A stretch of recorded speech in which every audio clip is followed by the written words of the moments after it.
Welcome to MRS Bulletin's Materials News Podcast, providing breakthrough news and interviews with researchers on hot topics in materials research. My name is Sophia Chen. Say you need a magnet that works at really high temperatures. Maybe you're making a fancy high-end motor. It turns out you can't use your typical neodymium iron boron magnet.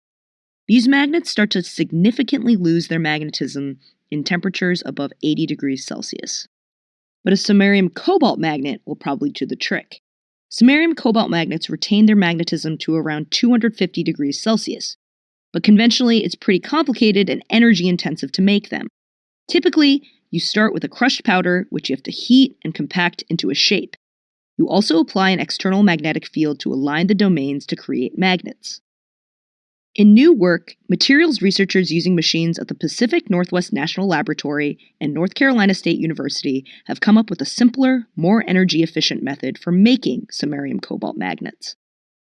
Our process, which we use, is called friction stir consolidation.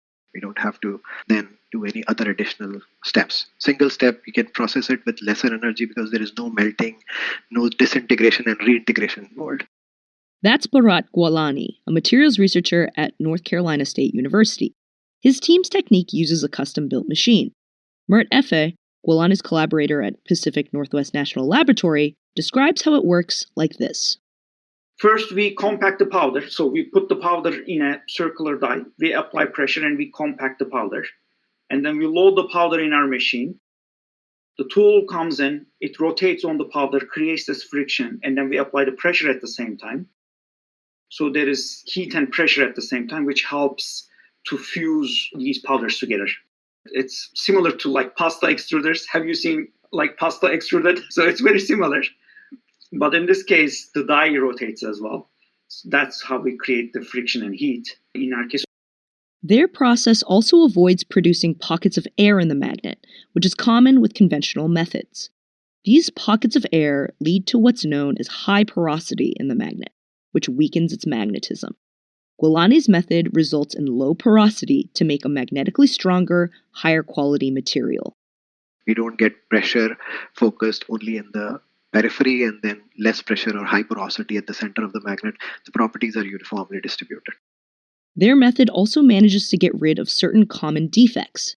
When we purchase samarium cobalt 5 powders, it comes with impurities like another compound called Samarium 2 cobalt 7, which is not as magnetic as samarium cobalt 5. So samarium 2 cobalt 7 is not desirable, but due to our process, we are able to convert that non-desirable product to a desirable product as well.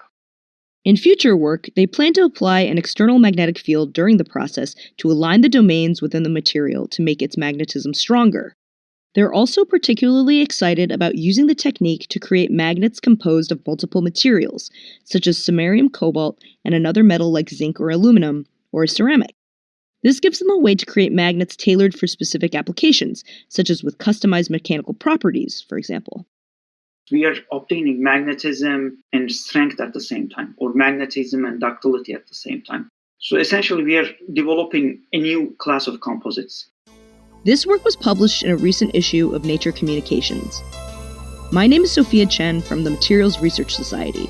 For more news, log on to the MRS Bulletin website at mrsbulletin.org and follow us on X at MRS Bulletin. Don't miss the next episode of MRS Bulletin Materials News. Subscribe now. Thanks for listening.